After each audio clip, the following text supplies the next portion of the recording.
السلام علیکم، welcome to my YouTube channel مانچین اسٹوری۔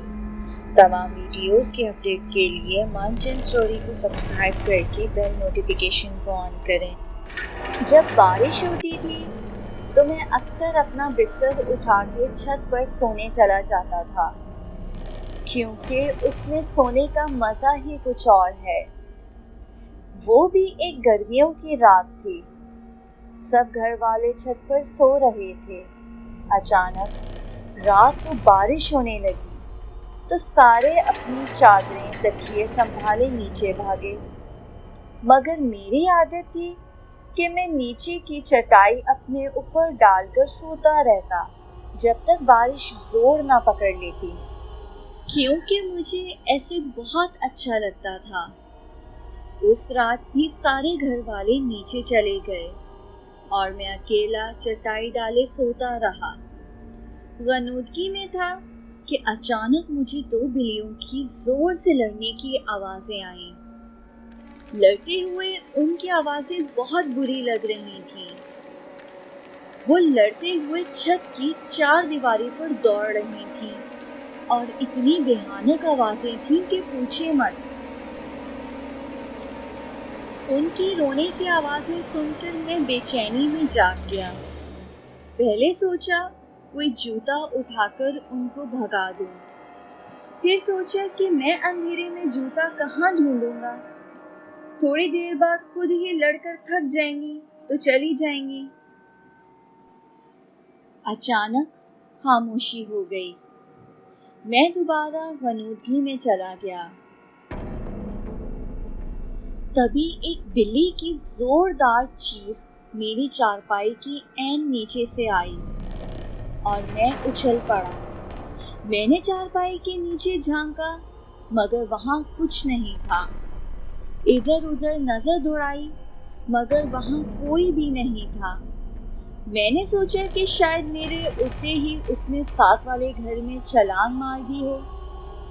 میں نے جوتا اپنے پاس رکھ لیا کہ اب اگر آئے تو اس کو نہیں چھوڑوں گا۔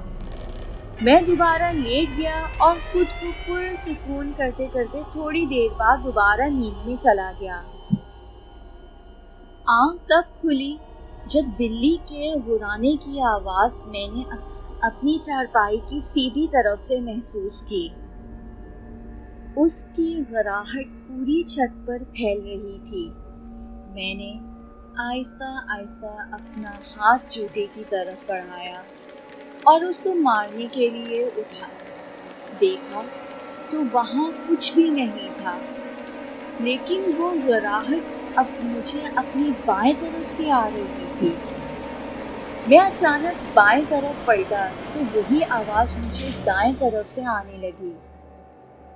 اب وہ آواز کبھی دائیں طرف کبھی بائیں طرف سے آنے لگی، کبھی دور ہو جاتی اور کبھی قریب سے آنے لگتی۔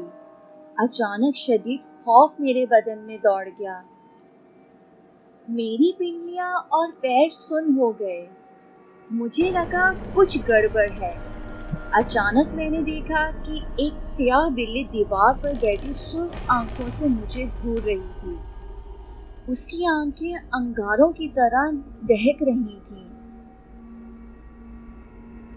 میں کانپتے ہوئے اسے دیکھ رہا تھا۔ اتنی ہمت نہیں تھی کہ میں بھاگ کھڑا ہوں۔